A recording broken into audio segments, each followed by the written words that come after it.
Cultura Geral. Apoio Milton Campos, tradição e inovação para seguirmos no topo. Use sua nota antiga. Aproveite as condições especiais da Milton Campos. Caixa de Assistência OAB Nova Lima. Caminho seguro para os advogados de Minas Gerais.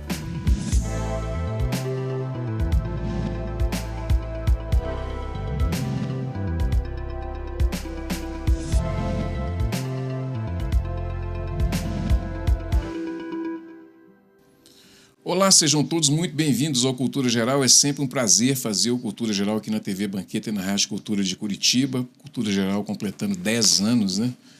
E a gente tentando trazer aqui pautas especiais, comentários, resenhas, assuntos importantíssimos, né? E tudo quanto é tipo de voz, né? Para a gente poder tratar de assuntos e conversar também sobre aspectos da cultura, da vivência nossa. Hoje nós vamos falar um pouquinho de arte, sétima arte também, vamos falar desses movimentos artísticos todo, da evolução do cinema nacional, não no sentido técnico, né, que a gente não tem capacidade técnica para fazer isso, mas a gente pode fazer alguns recortes, né, como uma resenha mesmo, um bate-papo aqui, para que a gente entenda um pouco mais do que isso tem acontecido, né, dessa revitalização do cinema nacional com muita qualidade. Para conversar sobre esse assunto, bater esse papo sobre arte, um pouco de literatura, um pouco de dramaturgia, um pouco de música, eu acho que mais de música também. Nós vamos conversar aqui com a Daniela Zupo. E a Daniela já é também assim, uma comentarista, vamos dizer assim, já da televisão, já falava um pouco sobre um pouco disso tudo que nós tratamos aqui, já participou de programas aqui mais ou menos nesse mesmo formato, em outras televisões, como a TV Cultura, por exemplo, e a gente vai conversar nesse sentido, levando uma conversa leve, falando um pouco, né? Eu queria muito fazer um programa falando do filme Ainda Estou Aqui, mas sem essa coisa sisuda do cinema, de falar, que teve isso, o filme tecnicamente foi assim, foi assado. Não, a gente fazer uma conversa mais cultural mesmo, mais gostosa, mais leve, falando um pouco também da trilha sonora que foi revitalizada, desse tempo que a gente está vivendo. Eu acho que isso tudo faz parte do nosso desenvolvimento, né, como sociedade. Então, trazer a Daniela aqui, para mim, é uma alegria muito grande, porque ela tem um cabedal cultural bacana e dá para a gente fazer uma conversa bem rica, né, nesse sentido, né, Dani? Seja muito bem-vinda. Ô, Betão, eu que agradeço, né, esse convite, mais uma vez aqui com você, e parabéns pelos 10 anos do programa, isso é uma conquista e tanto. Que venham outros 10 aí, sob a sua batuta. Você foi da televisão, você sabe, né, que eu tenho, não é brincadeira, 10 né? anos, para quem assiste, às vezes parece, puxa, passou logo hoje. A continuidade dos nossos projetos é um desafio e tanto, então parabéns por isso. Ô, Dani, a gente estava conversando, você falou assim, eu não sou crítica de cinema, não sou pessoa para poder falar sobre... Sou uma jornalista cultural, né? Isso. Falo de tudo um pouco, de quase tudo mal, como diria aquela canção do Kid Abelha. Mas eu acho que a ideia era realmente conversar assim, falar um pouco, que eu acho que esse foi um filme que deu uma revolucionada assim, nos aspectos culturais do país.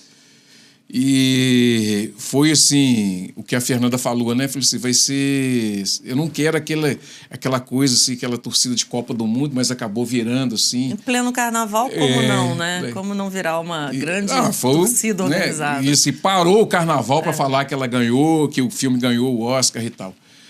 Como é que você viu tudo isso, assim, nesse desenvolvimento todo, assim, dessa retomada assim, da cultura nacional a partir de duas figuras emblemáticas, né?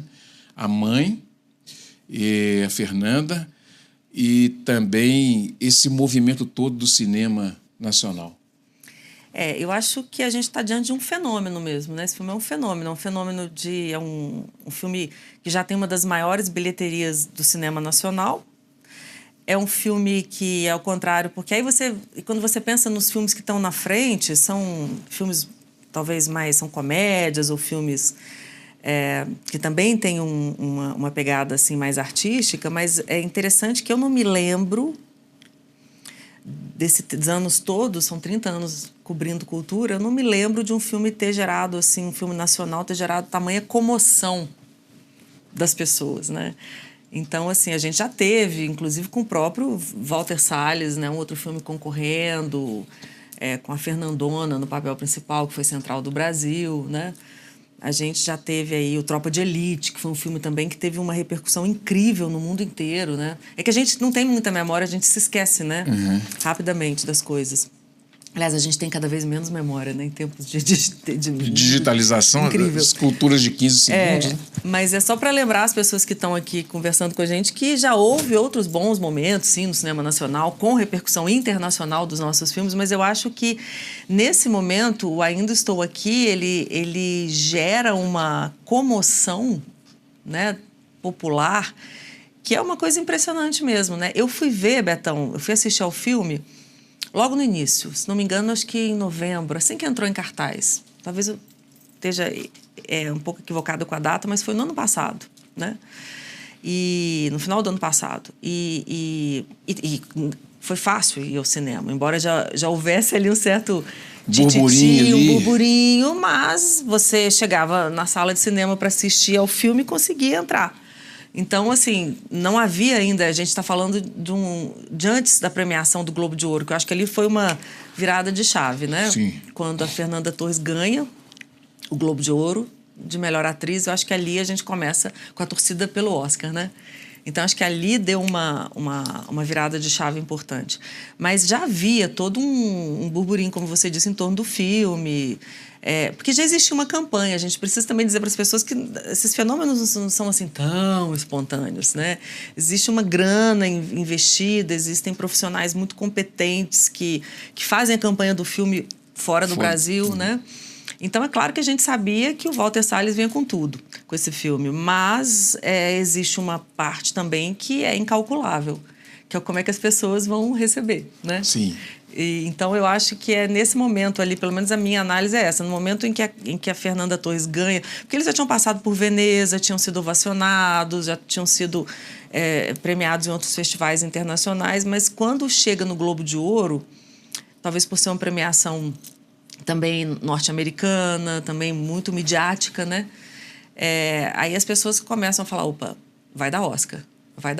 E começa a torcida nacional pela Fernanda Torres, que eu te confesso assim que eu sempre achei um pouco impossível. Eu torci muito, porque acho que a atuação dela é maravilhosa, mas eu nunca apostei muito que ela fosse levar o Oscar de melhor atriz. Eu acho que seria uma coisa extremamente ousada na academia. Mas eu apostava muito nesse Oscar de melhor filme internacional, como ganhou, né? E tinha que ganhar mesmo, não tinha como não ganhar, porque foi uma campanha linda e o filme, por onde ele passa, ele realmente impressiona as pessoas por todos os países. E a gente está aí agora, acho que diante realmente de um marco para o cinema brasileiro. Daqui a muitos anos a gente vai falar de Tropa de Elite, de O Beijo da Mulher-Aranha, de Central do Brasil e de Ainda Estou Aqui, com toda certeza. No mundo da cultura nacional, isso representa... Qual é o peso que isso tem, assim?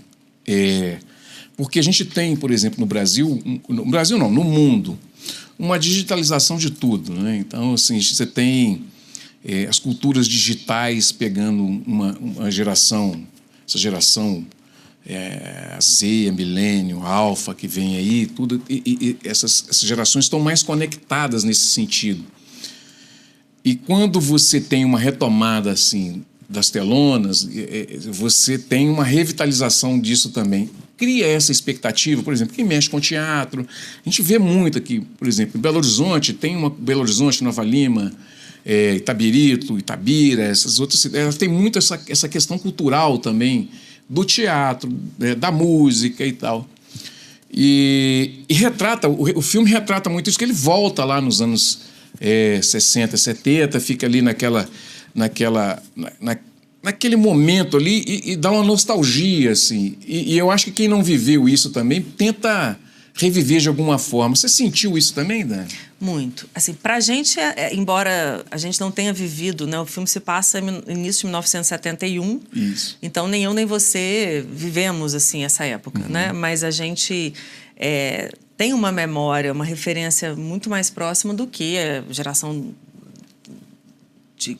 da minha filha, por exemplo, né? Que hoje tem 18 anos. Que não consegue visualizar um Brasil nos anos 70. Né? Que ouve falar de ditadura militar e não sabe o que foi, né? Se não se interessa muito especificamente por história do Brasil, né? Que não sabe o que foi a música popular brasileira no início dos anos 70, aquela efervescência, né? Aquela explosão criativa que o filme, felizmente, traz, né? Resgata com uma trilha sonora incrível, a gente estava falando disso, né? Antes de gravar. Passar por isso ainda. Vamos falar disso ainda. Então, assim, eu acho que realmente isso que você falou faz todo sentido. Tem algo que é nostálgico para uma geração que viveu os anos 70, tem algo que está muito perto de nós, assim, que somos uma geração que não vivemos esses anos 70, mas que vivemos os reflexos dos anos 70, e tem uma representação muito bacana para uma geração que não faz ideia do que era o Rio de Janeiro nos anos 70. E o filme também faz um trabalho incrível, né, de reconstituição de época, aquela beira-mar ali, aquela Ipanema dos anos 70, né? Idílica, né? Que deixava o mundo inteiro, aquela Rio de Janeiro que deixava o mundo inteiro de boquiaberto, né? Aquela beleza toda. E tem, eu acho que um outro aspecto que eu acho que é importante quando a gente fala dessa digitalização a qual você se referiu, que é de levar as pessoas para a sala de cinema. Eu acho que esse filme tem esse mérito também, né? Assim, até pelo hype. Sim. Eu fico imaginando a geração, assim, a minha filha foi ao cinema ver esse filme, ela não frequenta cinema, né? Ela vê as coisas no streaming, ela resgata umas coisas no TikTok, porque eu nem sabia descobrir através dela que o TikTok, imagina você, coloca cenas de filmes inteiras, completas, porque TikTok não é uma plataforma que eu use muito. Eu fico imaginando como no YouTube você não consegue fazer isso, você tem questão dos direitos autorais, enfim.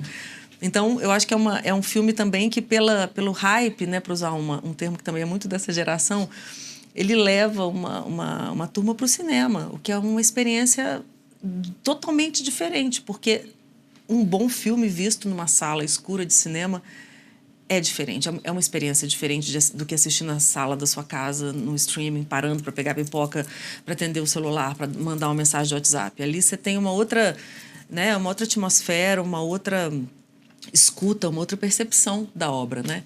Então, eu acho que por tudo isso, Ainda Estou Aqui é um filme que vem para agregar valor, né? Mexeu com a estrutura, você acha? Eu acho. E aí tem a questão política também. Sim. Como tudo, né, que acontece hoje em dia, tem uma questão política. É um filme que trouxe um debate importante à tona.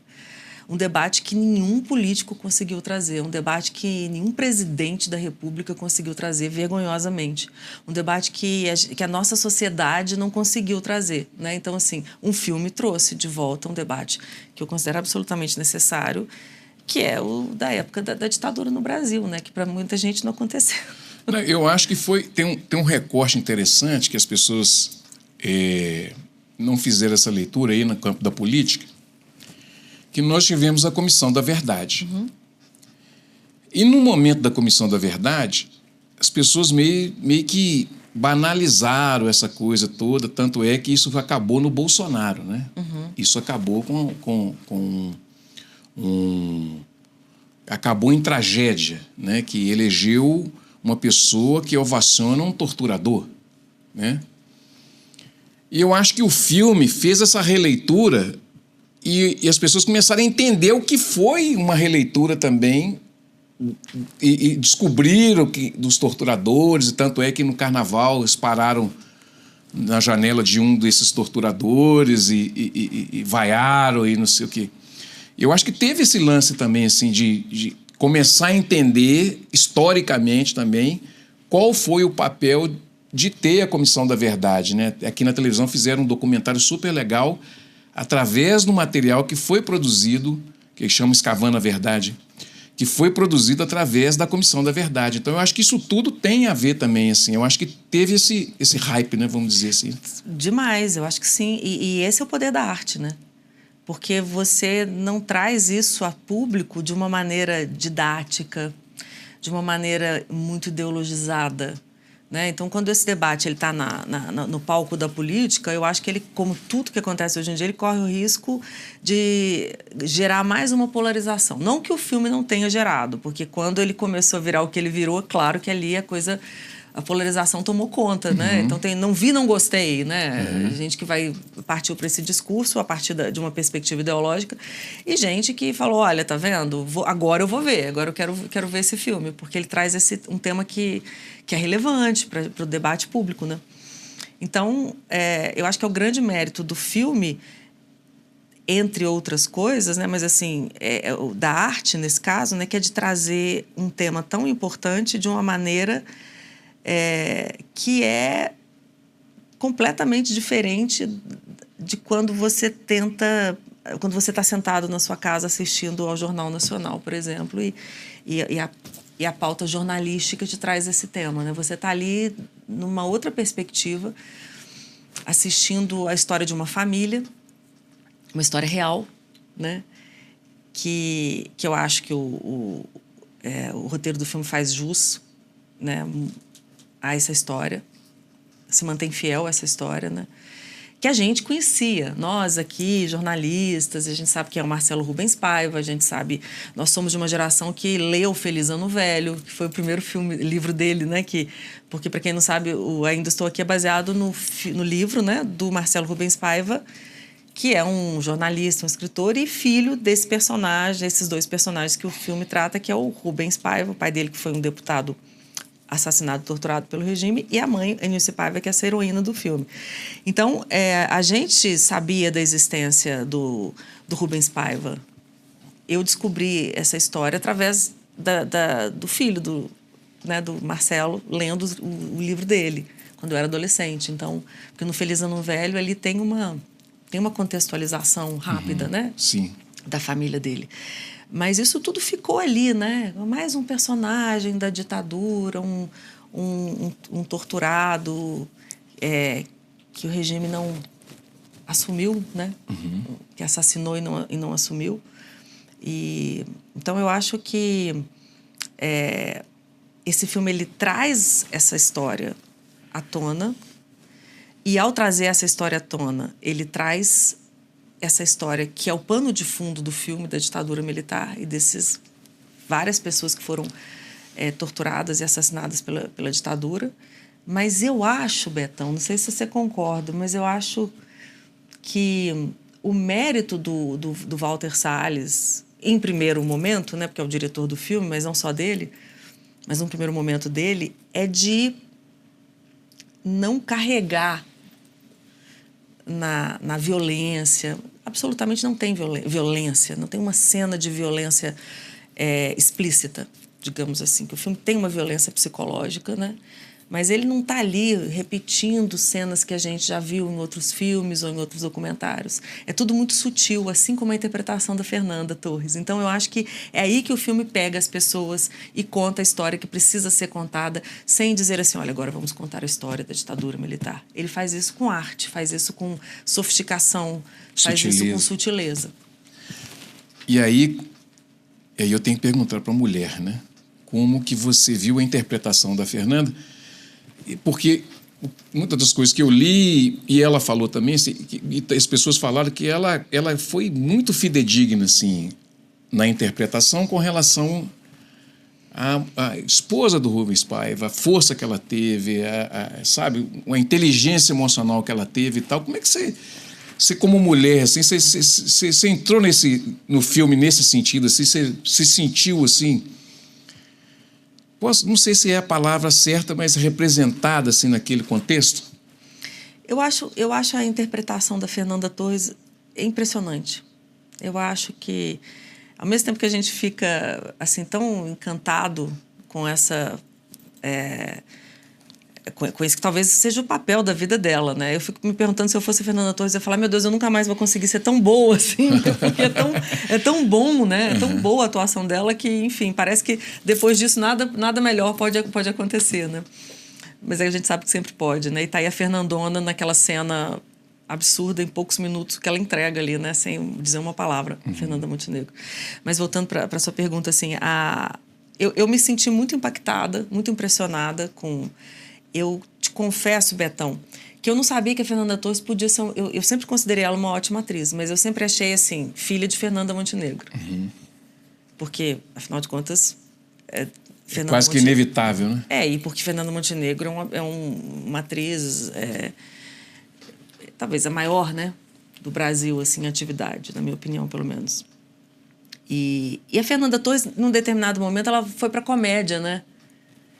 Que a gente sabe que é um gênero difícil, tem que ser um grande ator para fazer comédia, mas isso, de alguma forma, também esvazia um pouco, né, a carga emocional da interpretação. Então, assim, em algum momento eu considerei a Fernanda Torres uma atriz excelente, mas não tão boa quanto a mãe dela. E aí, quando eu sentei na cadeira do cinema para ver esse filme, eu fiquei...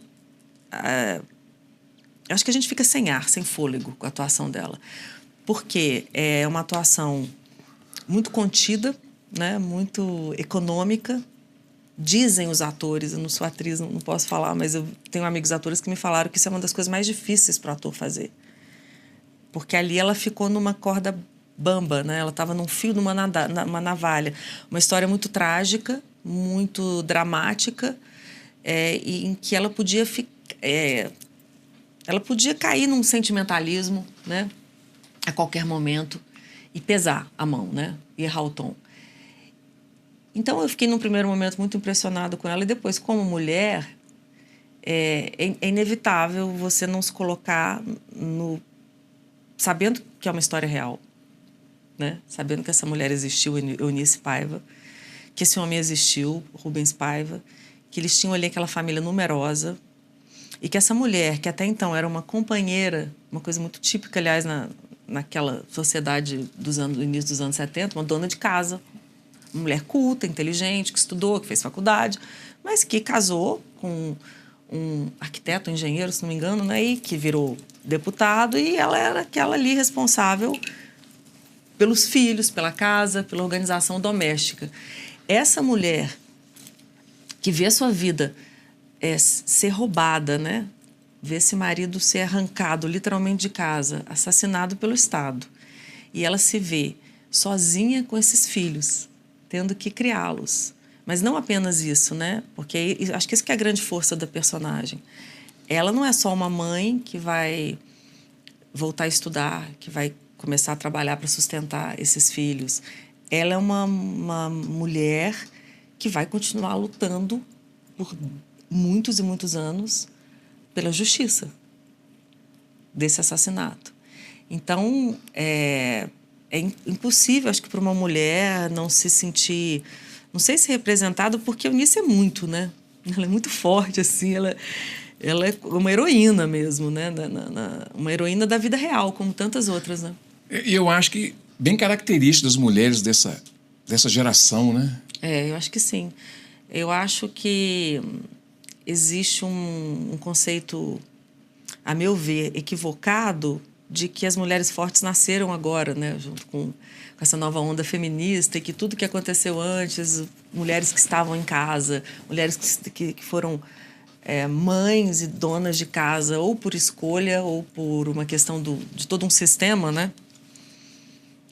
Que essas mulheres eram menos fortes, menos inteligentes, menos... Nós tivemos mães, avós, mulheres incríveis, matriarcas, que suportaram, né? Que suportaram, que criaram filhos ali, às vezes, né? Com todas as dificuldades, deram estudo, deram dignidade, deram valores. Eu acho que a gente não pode minimizar a força das mulheres desde sempre, assim. E acho que a Eunice é uma dessas mulheres, assim, que sai de um papel aparentemente secundário ali naquela rotina familiar, para só revelar que, na verdade, ela sempre foi o coração daquela família, né? É que no primeiro momento, isso é muito legal no filme também, no primeiro momento está tudo em cima dele, né? Todos os holofotes, a história está toda em cima do Selton Mello, né? Do Rubens Paiva. E aí ele rapidamente vai, né? Não quero dar muito spoiler, mas enfim, rapidamente o filme se volta para aquela que é a verdadeira personagem principal dessa história, que é a Eunice, né? Eu acho que... E aí virou um resenha, bate-papo mesmo, né? Assim que é bom, né? Eu acho que a gente teve muita coisa, assim, feliz, assim, para a gente poder comemorar, assim, com relação a tudo isso, porque, como você disse, revela, né? Por exemplo, a minha mãe é da mesma geração. dela, né? Parece que é geração grandiosa, um troço assim. E essas mulheres tiveram uma força muito grande, suportaram muita violência, violência do Estado, violência social, uma violência muito cruel. E isso traz uma alegria muito grande para a gente. Você vê que elas foram representadas, né? Quando você bate o olho, isso traz para você também uma alegria, assim, quando você lembra da sua mãe, quando você olha para sua mãe, quando você vê, assim, bate uma foto e fala, nossa, essa geração... Eu acho que tem uma confusão hoje em dia, que é o seguinte, eu acho que as mulheres foram muito oprimidas, né? E no Brasil nós somos uma sociedade machista latino-americana, tipicamente machista, ainda violenta, somos, né? Violenta, né? Matamos, né? Os homens que matam as suas mulheres, ainda hoje, infelizmente. O Brasil é uma sociedade muito violenta, né? Muito machista e muito violenta. Mas eu acho que a gente não pode confundir essa ausência de um protagonismo feminino no mercado de trabalho durante muito tempo, o direito a escolhas, né? Se a gente pensar a partir de quando o divórcio é legalizado no Brasil. Na década de 70. É um absurdo, né? Nós estamos falando exatamente desse período no filme, né? Então, assim, é claro que isso é um lado da história real, onde as mulheres eram oprimidas por um sistema machista, patriarcal, etc, etc. Mas essas mulheres nunca foram frágeis. Exatamente, né? Minha mãe, sua mãe que nos assiste, se você, né, tem a nossa idade, como eu disse, nossas avós, são mulheres extremamente fortes, né? Mulheres que, numa determinada esfera, eram extremamente dominantes, né? Como eu disse, assim, todo mundo nas suas famílias tem histórias de mulheres que conseguiram fazer os filhos estudarem, apesar de um marido alcoólatra, apesar de um marido que abandonou, apesar de uma violência doméstica. Então, eu acho que a gente não pode confundir uma... Apesar da legalização da violência doméstica pelo Estado. Sim, sim. Né? Porque... Isso não faz essas mulheres que foram vítimas de violência ou do machismo nas suas várias facetas, não faz essas mulheres fracas, mulheres que se reduzem ou podem ser reduzidas a um vitimismo. Esse é eu acho o grande equívoco dos nossos tempos, olhar para essas mulheres só como vítimas. Elas foram vítimas de um sistema patriarcal, às vezes continuam sendo, mas isso não faz delas mulheres fracas. É isso que eu acho. Te trouxe mais esperança, assim, nesse novo momento, assim? Sim. Primeiro para o cinema brasileiro, que eu acho que o Ainda Estou Aqui, como sempre acontece quando você tem um fenômeno de bilheteria no cinema nacional, ele não vai sozinho, né? Ele abre as portas ele mostra um caminho, ele lembra para o mercado que o filme brasileiro pode ser bem sucedido dentro e fora do Brasil. Então, eu tenho muitas esperanças e expectativas para o cinema nacional agora em 2025, 2026, nos próximos 2 anos. Assim, eu acho que isso deve abrir portas assim, para o cinema nacional. Claro que a gente está falando de Walter Salles, que é um diretor com todos os recursos. A gente está falando de Fernanda Torres, de Fernanda Montenegro, enfim, de uma equipe, né, fora da curva.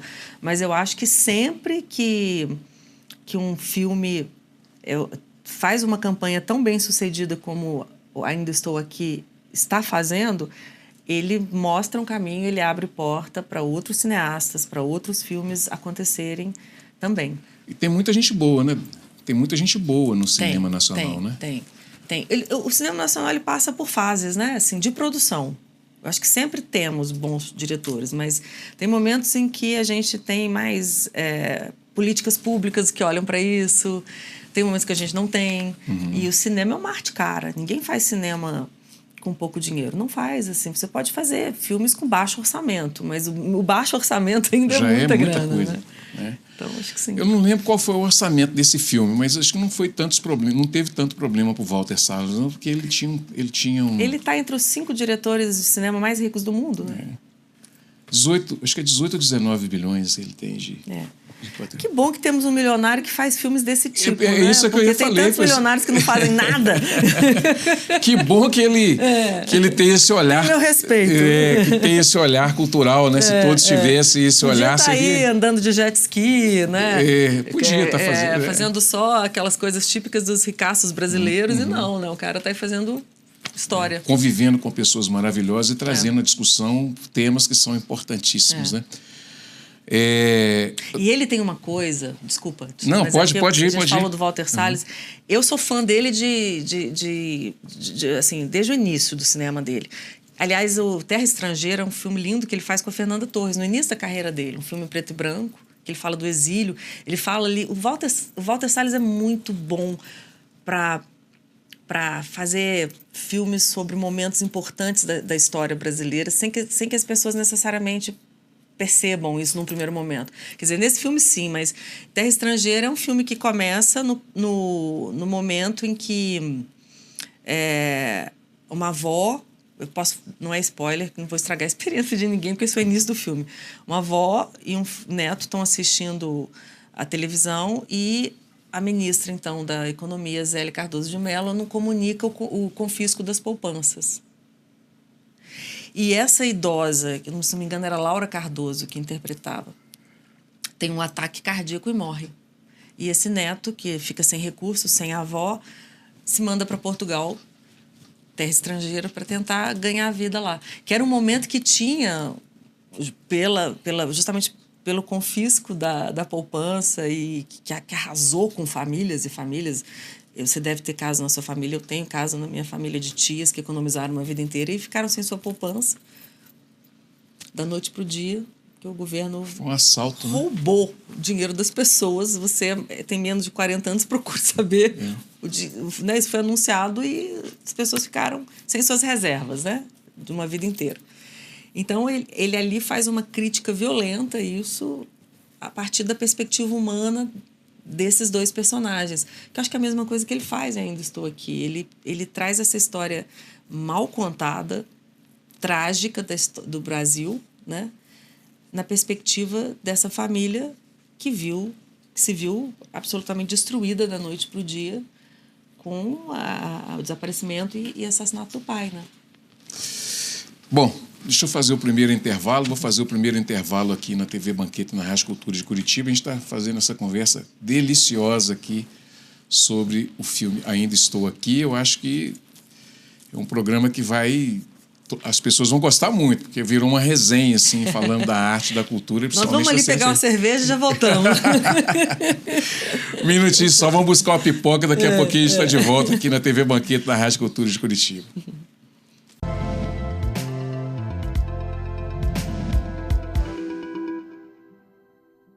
Dengue, zika, chikungunya e febre amarela urbana são doenças transmitidas por um mosquitinho, o Aedes aegypti. Contra ele, a prevenção é a melhor solução. Vamos eliminar os focos de água parada nos vasos de planta, nos pneus, nos recipientes abertos. E um repelente é sempre bom.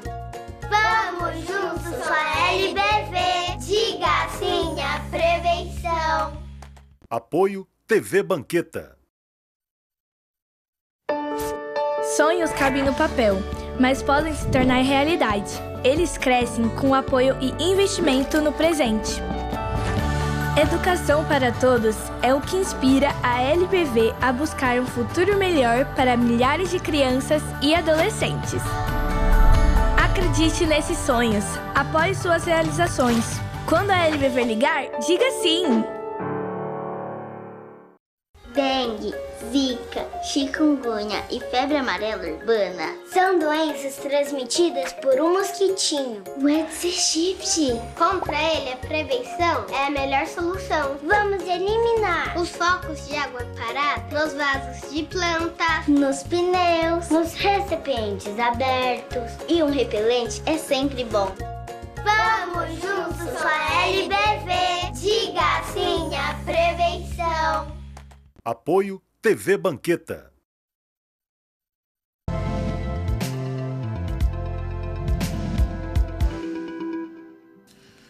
Bom, de volta com Cultura Geral aqui na TV Banqueta, na Rádio Cultura de Curitiba. A gente está falando aqui sobre o filme, fazendo uma conversa, uma resenha aqui sobre o filme Ainda Estou Aqui, com essa diva da cultura mineira, né? É muito bacana ter a Daniela Zupa aqui para a gente poder conversar. Daniela, vamos falar das músicas, da trilha sonora, da fotografia do filme. Vamos. Eu acho que resgatou ali a nossa música popular brasileira, né? Deu aquela resgatada gostosa, né? Muito bem colocado o Erasmo ali, ficou muito, muito... Como é que você viu isso assim? Eu sei que fica viajando também nessas coisas da música mundial. Assim. Eu sou uma jornalista cultural apaixonada por música, principalmente. Acho que eu acabei me especializando um pouco nessa editoria. Eu acho que a música num filme, ela tem um papel... É difícil pensar o cinema sem trilha. Eu acho assim, eu consigo... Mesmo que seja uma trilha ambiente, é uma música, né? Se você tem pássaros cantando, enfim. Eu acho que são duas coisas... O cinema não vive sem a imagem e sem as suas trilhas. E nesse filme, eu acho assim que tem uma coisa que eu gosto muito, que é uma conversa assim do roteiro com a trilha, né? Então, não sei se é uma percepção equivocada minha, mas tinha algumas cenas do filme assim que eu falava, não é possível, esse roteirista pensou nisso, né? Não é uma música aleatória que está entrando aqui. Então, vou te dar um exemplo de uma cena. Quando a empregada está passando passando roupa, você escuta o Roberto Carlos, né? Sim. No radinho dela. Quando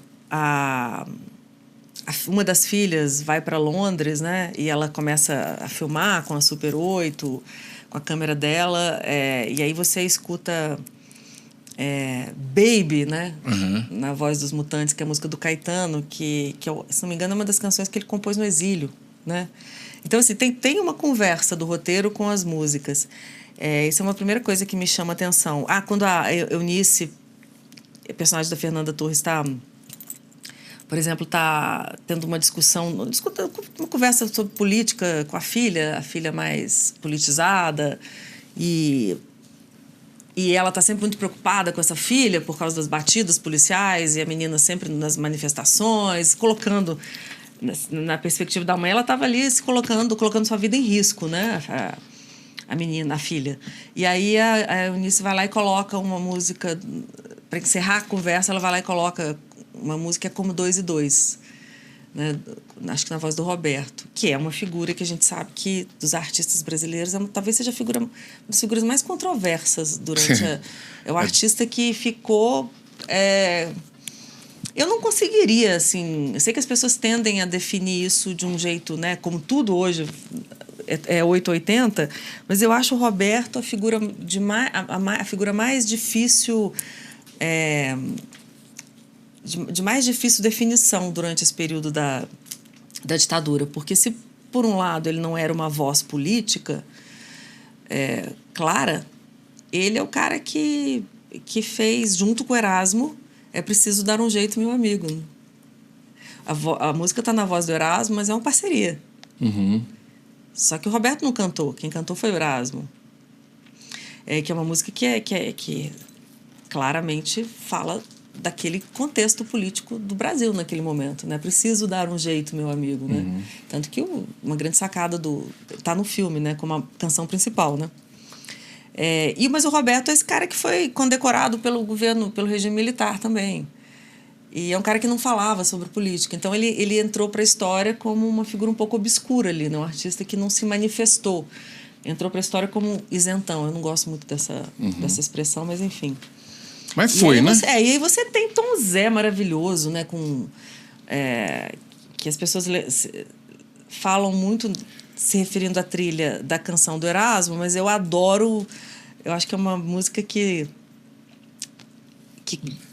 absolutamente, assim, bem colocada no filme, que é o Jimi Hendrix, né? Uhum. Que é uma canção, assim, bem psicodélica, do Tom Zé, né? E aí você tem Eu vou tentar lembrar de cabeça, Betão, mas se você tiver aí com a trilha sonora, me ajuda. Você tem Tim Maia, você Tim tem Maia. Roberto, Mutantes, como eu falei com Baby, você tem Juca Chaves, que é aquela canção hilária dele do Come Back to Piauí. Como é que é? I Wanna Come Back to... I Wanna Come Back to Bahia. Não, Piauí. Não, Piauí. Que é aquele estilo que era do Juca Chaves, né?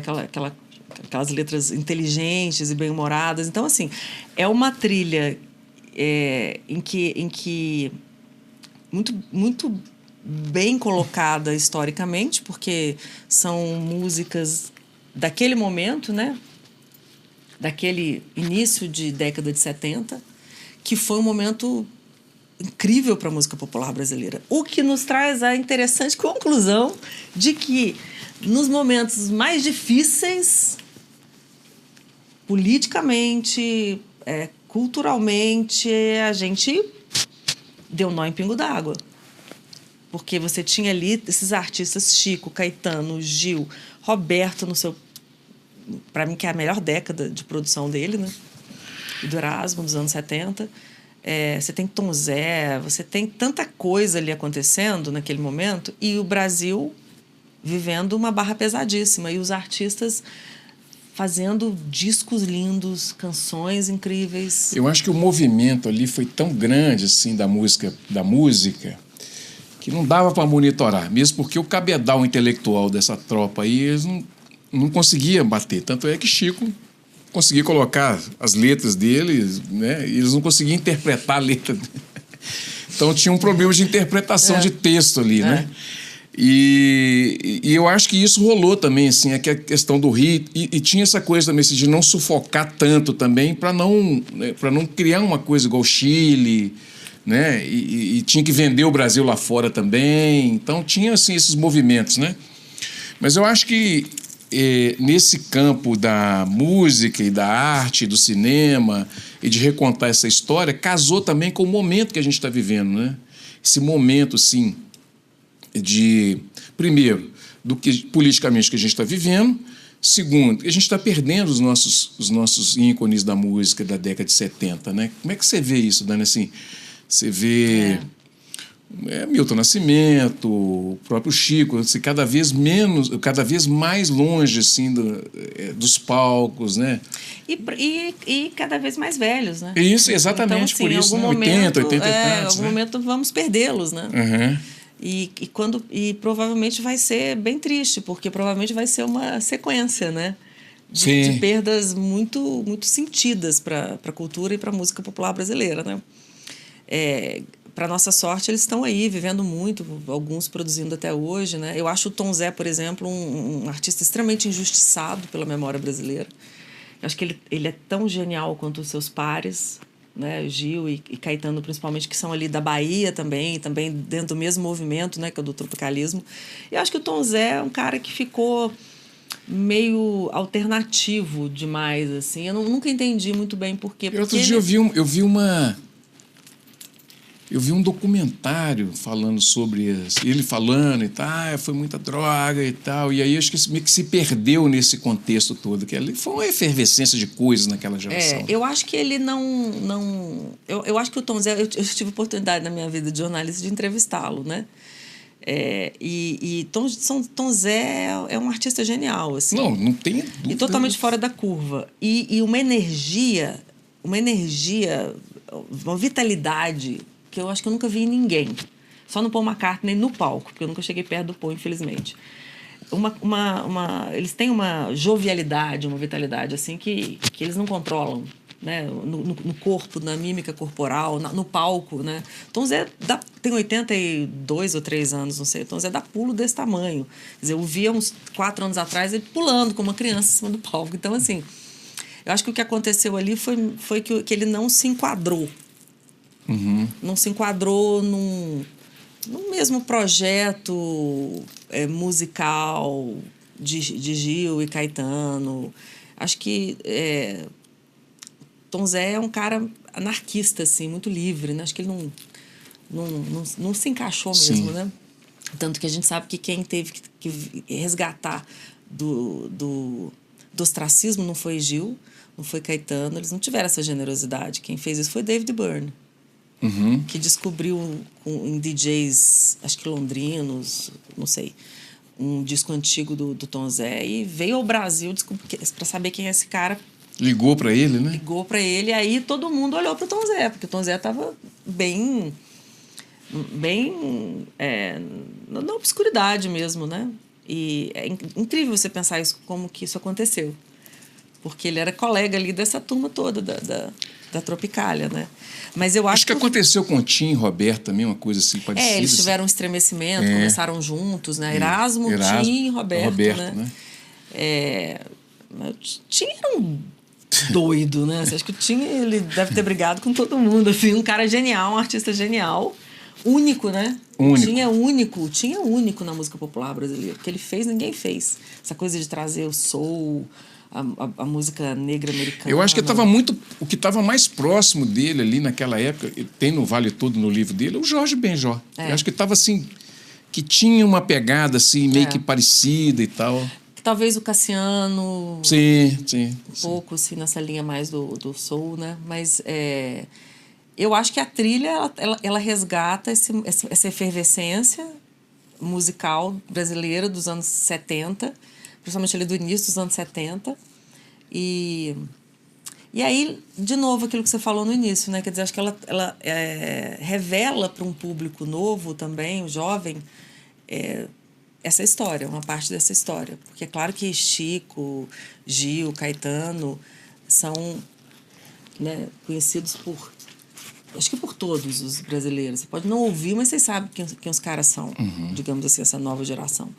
Mas Tom Zé não, mas ouvi Mutantes, né, que é outra banda assim incrível brasileira.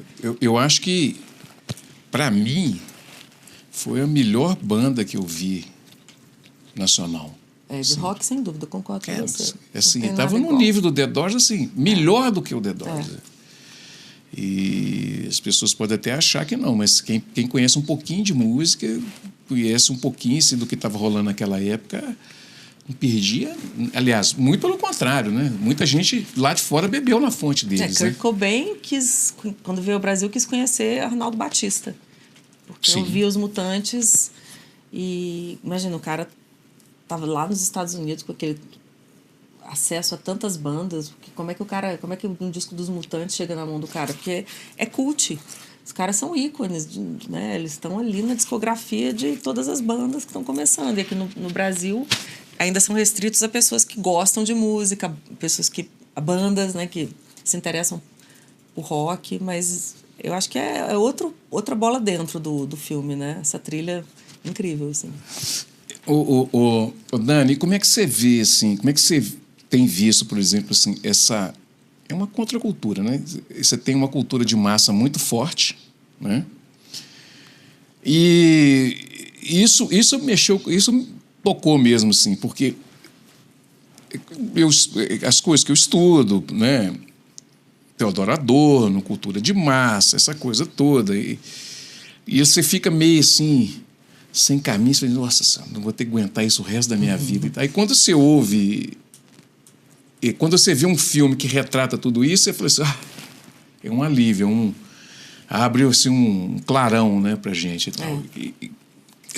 Esse modelo de cultura de massa, ele sufoca muito, assim. E como é que você tem percebido isso, assim, quando você vê uma obra bem trabalhada como essa, que tem um cabedal cultural grande, em detrimento de uma cultura de massa, e leva essa multidão para dentro do cinema e começa todo mundo a falar, essa coisa toda. A cultura de massa, ela vai continuar sendo predominante, mas você acha que a gente vai ter um respiro aí com essa geração que está vindo?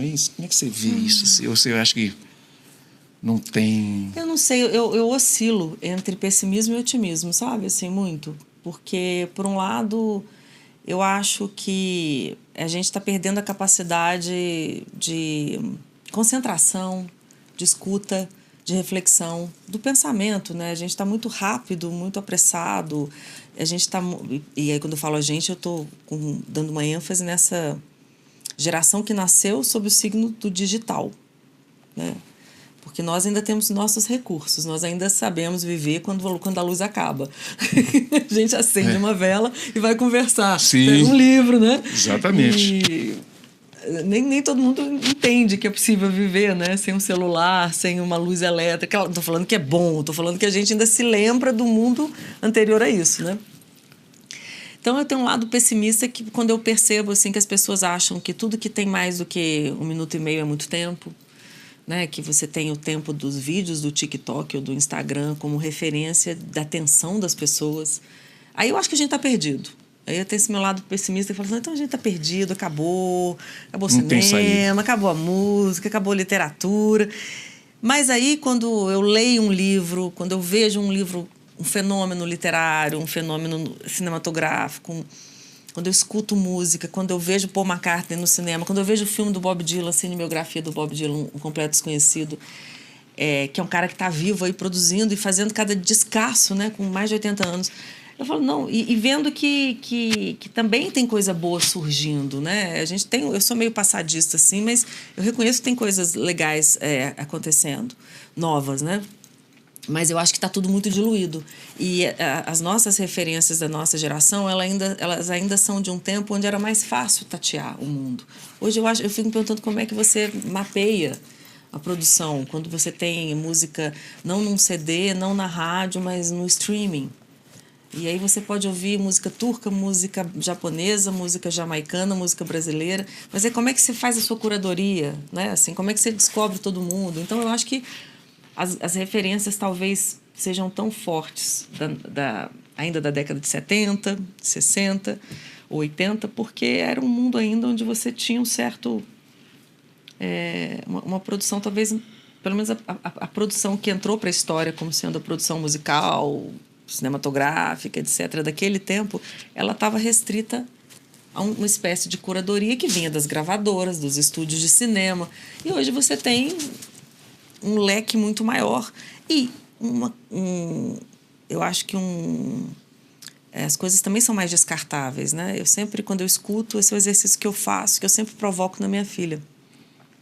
Escuta essa música e tenta pensar que você vai continuar gostando de ouvi-la daqui a 20, 30 anos. Bom, gente, chegamos ao final desse papo super gostoso. Obrigada com essa pelo minha convite. grande amiga aqui, Dani. Sempre que você chamar, virei. Vamos resenhar aqui os fenômenos culturais. Com certeza, com certeza. Dani, muito obrigado Eu que agradeço, por ter Betão. feito esse bate-papo aqui, ter enriquecido bastante, assim... essa coisa gostosa, né, de discutir a cultura e a arte. Mas né? isso aqui é o legal da cultura, né? Uma coisa leva a outra. As pessoas precisam entender que cultura é legal. É bagagem, né? Uma coisa leva a outra, e a outra, e a outra. O melhor papo de boteco que tem, gente. Sem sombra de dúvida. Obrigadinho, tá, querida? Obrigada. Bom, gente, chegamos ao final do programa Cultura Geral. Um beijo no coração de todos e voltaremos amanhã com mais um programa super especial aqui na TV Banqueta e na Rádio Cultura de Curitiba. Cultura Geral, 10 anos. Cultura Geral. Apoio Milton Campos, tradição e inovação para seguirmos no topo. Use sua nota antiga. Aproveite as condições especiais da Milton Campos. Caixa de Assistência OAB Nova Lima. Caminho seguro para os advogados de Minas Gerais.